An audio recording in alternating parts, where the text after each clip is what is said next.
اكتر حاجه مطمناني فيه ان هو امن قوي، بيخلي شكل الشعر صحي جدا جدا جدا.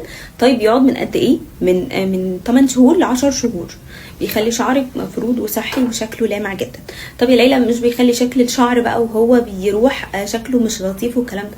لا لا خالص، هو اصلا زي ترميم علاجي، تريتمنت علاجي كده، بيعالج شعرك اصلا علشان لما يطلع اصلا تاني يطلع بمظهر صحي. فما تقلقيش خالص، هو مش زي ما انتي متخيله، مش زي البروتين والكلام ده، لا نهائي نهائي نهائي. فتعالوا يلا بينا نشوف هو عمل ايه في الشعر اللي انا هوريه لكم دلوقتي حالا.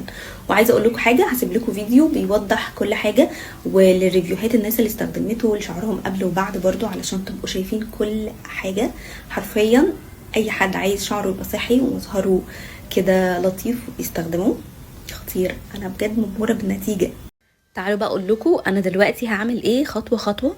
دلوقتي انا غسلت الشعر عشان ما يبقاش فيه اي ماده دهنيه زي ما انتم شايفين كده، وهاخد خصله واحده من الشعر عشان اوريكم الفرق بين الشعر كامل عامل ازاي.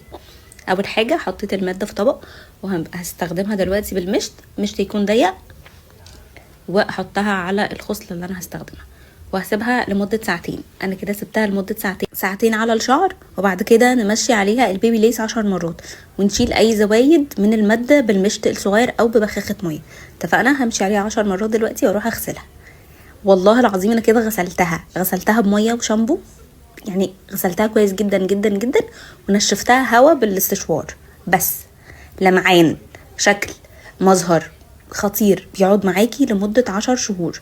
هي عشان كانت صبغة بس، فالصبغة ظهرت تاني، حاجات بسيطة، فبجد خطير.